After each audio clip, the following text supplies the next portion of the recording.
Nice to have that music back. Graham Hunter, hello. Joseph, that tune, I'm with you. Good evening. Good evening. PSG, Real Madrid. We have Sporting Lisbon, Manchester City. For what it's worth, I'll mention Manchester United, Brighton as well at 8:15. So can we start at Parc de Princes? I'm sure you've been there, by the way. I've driven by once or twice here or there. What's it like? Well, it's fantastic. I've seen several different sports played there. I've seen several different teams playing there. Probably the first time I was there working was for Celtic, Paris Saint-Germain, the Boulogne boys. In those days, there was a real hooligan problem. It's not actually gone away, but it's much, much better. I've been there for this tie in the past. And Real Madrid really are not only looking to just steady their season, but for revenge for the last time they were in Paris against PSG, when they were absolutely thumped 3-0, taken apart really by Thomas Tuchel's team, where we heard that before. This is a massive tie as well on lots of different levels. And the Parc de Princes is old. It's in a smart part of the city in terms of getting to it. But once you're in there, it reeks of old style football, because the stadium is far from dilapidated, but it ain't all modern and squared off and round and lit up the way that Allianz Arena is, for example, and the Bernabeu is going to be soon, and in our country, Villarreal and Sevilla. But that's a contrast with the way that PSG are seen by everybody as the nouveau riche. So it's the nouveau riche playing in a real old-fashioned football stadium. Yeah, plenty of concrete around it as you drive by. So it's very interesting you mentioned the nouveau riche aspect, because these are interesting times at PSG, where they're 13 points clear in Ligue 1. They had a disappointing late win against Rennes on Friday. Mbappe scored the winner. What was so striking about that game is that for the first 25 minutes, the main stand where the Ultras go was completely empty.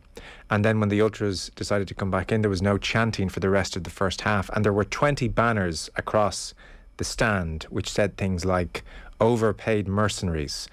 It said things like "the players choose their matches, we'll do the same." And Leonardo, as in the sporting director, time to go. And looking a bit further into it, they had written a letter in the build-up to that game. And it seems like they, this pinch point was always likely to happen, I suppose. The club wants to be a global brand, is what the Ultras letter said, obsessed with selling shirts to the point of forgetting its heritage, insulting the fans at Parc de Princes. They played in an away kit at home. This is a club that piles up the stars like a spoiled child without concern for a coherent sporting plan. This is a club that dreams so big it feels like the season starts in February, while it despises domestic trophies. We no longer recognise our club, which seems to have lost its DNA. Very interesting, isn't it? Well, it goes further, doesn't it? I mean, this is a club that's only 16 years old and the main threat from tonight, Karim Benzema.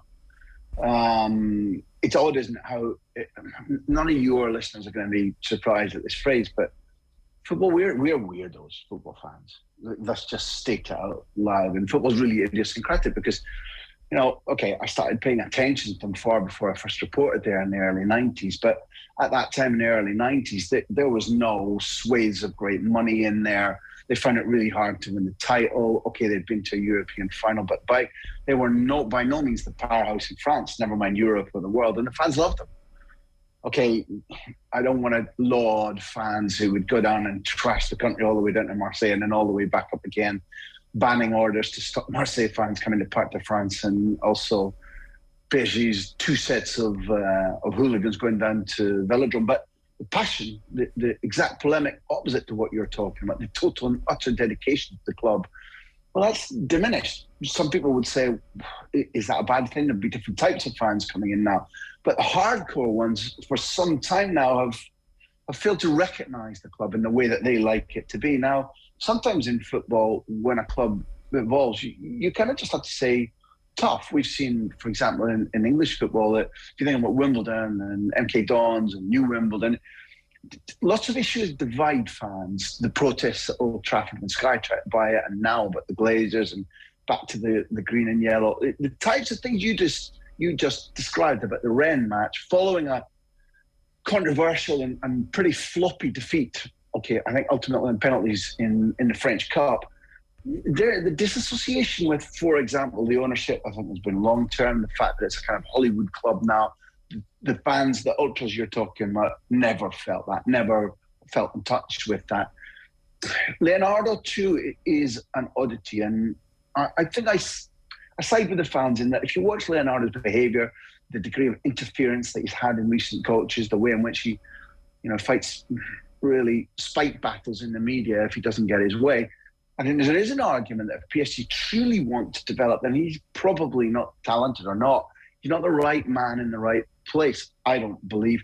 Pochettino feels a disassociation with the club similar to the fans. I was lucky enough to interview him very early on this year. In fact, as Messi's signing was being completed, and he was pale and tousle-haired and spoke, even in those days, about worrying about all the big stars being truly committed, not just to the cause, but to the things that you're talking about. The fans are worried about level of intensity in training, the way they live off the pitch. It's a hard project. Whether you sitting at home listening to Off the Ball, believe in the money that's behind Paris Saint-Germain, believe in the way that they follow Chelsea and changing the trainers at the drop of a hat in constant search of the elusive Holy Grail of dominating Europe, whether you believe in that or not, the way that this project is set up, it is a really difficult one to, what's the best phrase, Joe, for one person, whether it be the owner, the sports director, the coach, to control. And I think that they've got a self-perpetuating problem that goes beyond hardline fans saying, we no longer recognise our club. Yes. To the specifics of this evening then, so for PSG up front, it will be Mbappe, it will have Messi, it won't have Neymar, of course. He is on the bench. Angel Di Maria makes up still a pretty tasty front three. On Neymar, so it's an ankle injury and he's not fully fit, and this is a reoccurring theme when it comes to Champions League knockout stages. Now, the caveat here is this ankle injury happened courtesy of a tackle, and he landed and he goes over on his ankle, and that can happen to the most dedicated professional imaginable. It's one of those incidents, and yet there's still something in me, and it was copper fastened watching the recent documentary, which Neymar is very much behind, the Amazon one. It copper fastened my sense, this guy's not a good professional, and actually COVID was one of the few times he knuckled down and trained hard, and look at the season he had subsequently for PSG, and I just think it's another key Champions League match and he's not fit. Again, it was a tackle, it was bad. I'm just, whatever this guy is selling, I'm not buying. I really think he has squandered his talent. Let me be Peter Pedantic, because I just don't go with your phraseology. Your theme, I agree with.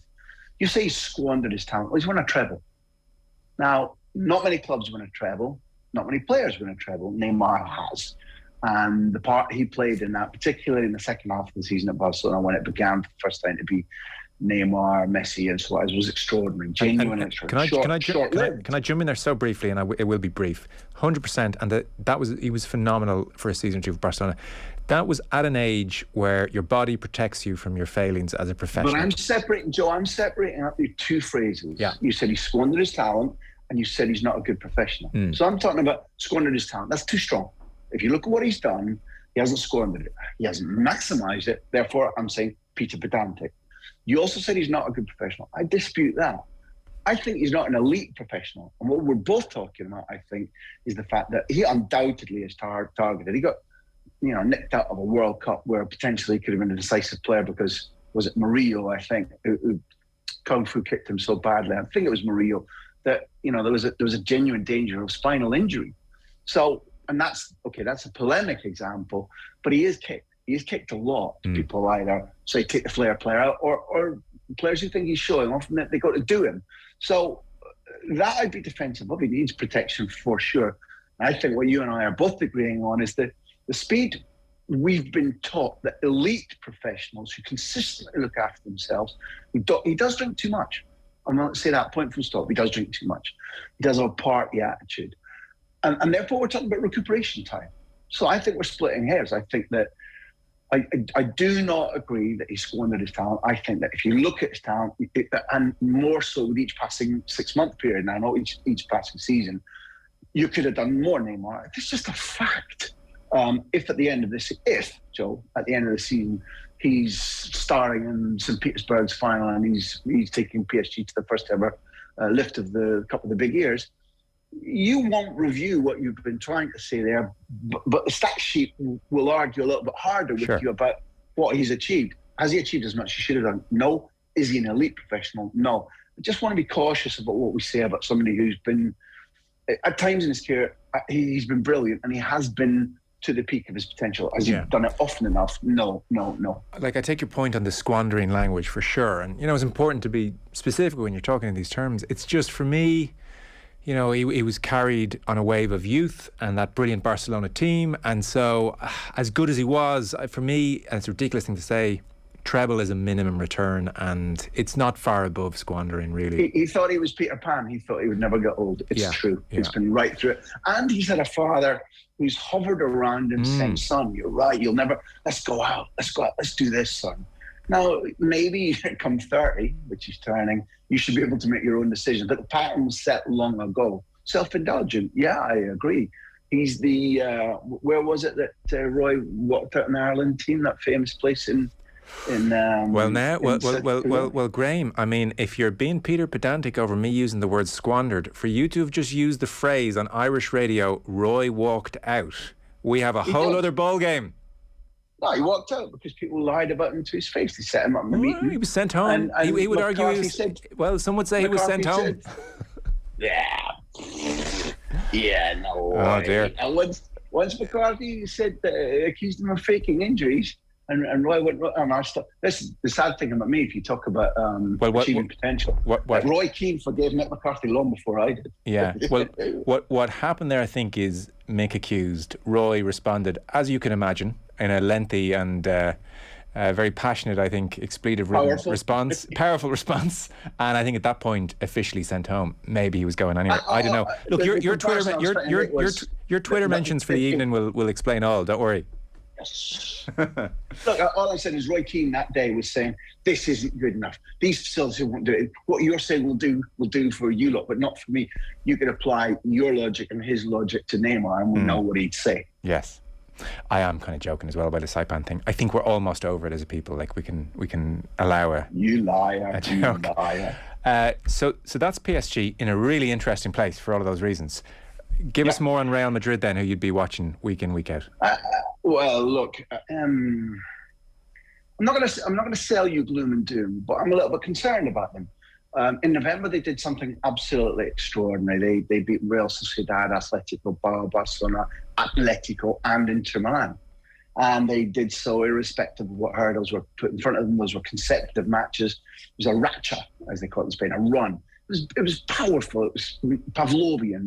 They raised their game in various different ways in a series of, I think that was 6 games in 16 days, something like that. It's extraordinary. Now, they don't have that fifth year, partly because Benzema's been out injured. Ancelotti last week, having said he'll be back for the Villarreal game, had him doing not hill sprints, but sprints up an incline too soon. Desperate to have Benzema back. And that cost him his place against Villarreal because the hamstring said no. He couldn't play. They drew 0-0. The lead at the top of the league was cut again to 4 points. The league should be tucked away. It isn't.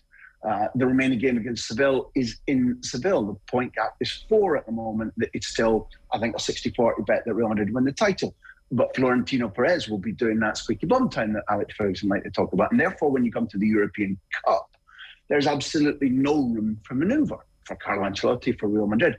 It's PSG, Real Madrid. You should be able to say it. And Ancelotti's been really clever in recent days, repeating the phrase, yes, this could be a final, this could be a final. Not thinking he's going to go out, but setting the scene for it. If they go out in March, because that's when the beginning of March is the second tie in Bernabeu, if they go out, that will be held against them hugely. What's more, the days after Real Madrid beat Liverpool in the final, in Kiev that was, when Zidane walked out, Real Madrid didn't know what to do. And they went and looked at Pochettino when he was at Spurs. And in the May, he had just renewed his contract at Spurs and left no buyout clause whatsoever. He happened to be in a society wedding in Madrid that summer with Florentino Perez and Jose Angel Sanchez. And they said, is it really true you don't have a buyout clause? And Poch said, you're right, I don't. And they said, well, you're an idiot because otherwise you'd be the Real Madrid manager right now. So Ancelotti is facing somebody after whom Real Madrid have lost it and would lost again if, say, PSG knocked Madrid out, and even if Madrid make a ham fist of winning the title, there's threat to Ancelotti. The bigger thing is tonight. Never mind the Austrian regime against the newcomers that they hate. Never mind the fact that the two presidents split over the European Super League, and Calafi assumed power in Europe, and Florentino's out there with one other helper, and 2 other helpers saying, The Super League is still on. No. The big thing is the football, because the repercussions and the hypothesis will come and will be finalised in the first week of March. Tonight, everybody's asking, is this the night where Mbappe and Messi really fire together and Neymar comes on for a 20-minute spell and they rip Madrid to pieces? Everybody's saying, is Benzema fit? Can he carry threat to a side he's been playing since 2006 and has only lost to twice out of 12, I think? Look, long and short, we've got brilliant entertainment coming tonight. It's just true that there are riders, there's theatre, what the Spanish call morbo. There's more sauce on the game than simply what happens on the pitch. Full of very familiar names, this Real Madrid 11. So Courtois in goal, Carvajal right back. We have Militao and David Alaba, and Mendy is the back four. Modric still going. Casemiro's there. Toni Kroos is there. You mentioned Benzema and his fitness concerns. Either side of him, we have Asensio and Vinicius, who you're obviously a huge fan of. Who's cooking in that first 11? Who are we looking out for? Who are we worried about? Courtois, need to mention him. Even if you loved them with Atleti when they won the title and they went to the European final and lost in added time, even if you were a Chelsea fan who thought he was superb, I think this season has been his best ever football. He's the team leader. He didn't just inherit that from Ramos. He kind of wrested it away from Ramos in the last year, 16 months of Sergio Ramos' time at Real Madrid. And Courtois isn't simply the best goalkeeper in the world. Yes, Manchester City. Yes, Liverpool, I hear your shouts. Courtois is by a country mile the best keeper. Best sweeper keeper with his feet? No. But this season, not only the best keeper, Courtois' form is such that, Joe, he would rank in the top 4 or 5 players in the world. Players, not keepers. Nice. So he's there for sure. Militao has grown up hugely. He's a very different player from the one that fluffed so badly at Manchester City and going out the Champions League there. Benzema until now has been, simply unbelievable. He and Vinicius, I think, have accounted between goals and assists for 58, 59 of the number of times Real Madrid have hit the net this season alone. It's a partnership from a guy a year ago saying about Vinicius when Benzema was coming onto the pitch against Borussia Mönchengladbach, was saying to Monday, don't pass to that guy, Vinicius, the teammate. He's playing for the other side. From that day onwards, unbelievably, from poisoned earth, has grown a beautiful rose, because the two of them understand each other, work together brilliantly. It's now instinctive. Vinicius has learned really, really quickly. The midfield is as it ever was, packed full of IQ. You know, they could win an episode of University Challenge, but they probably couldn't win Olympic medals. Yes. You know, none of them are quick, but their brains are phenomenal instruments. So can Paris Saint-Germain run past them? Don't know. You mentioned Di Maria. Last time these two sides met at Parc de Princes, it was Di Maria who got a couple of goals. Has his athleticism dimmed a little bit? I think he has. And what everybody's going to say, everybody's going to say, Messi's been so this season. Goal contributions, yeah, but has he really been Messi? No, but it's Pavlovian, again, to use that phrase. It's Real Madrid. It's Los Blancos. Is he so great that he just wakes up tonight and turns the tie? Maybe. That's going to be interesting. You've set that up beautifully. And to finish, there's a text in from Kev. He says, now we're talking, boys. Neymar squandered his talent. Roy walked out in Ireland. More home truths, please. Good man, Kev. Get bumper on. Get bumper, Kev. Tell Joe to get bumper on every week. There's your answer. You're always welcome. Enjoy the game. Thank you so much. Appreciate your time. See ya. Bye. See ya. Galway, we are coming to you. Well, I came down from Dublin because I'm following Ciara's 100 days of walking. Yes, to mark day 50 of 100 days of walking, I'll be heading to the Salt Hill Promenade just opposite the Galway Bay Hotel. It's just getting away from everything. Join me, Ciara Kelly, for a stroll down the prom to celebrate reaching the halfway mark on Saturday,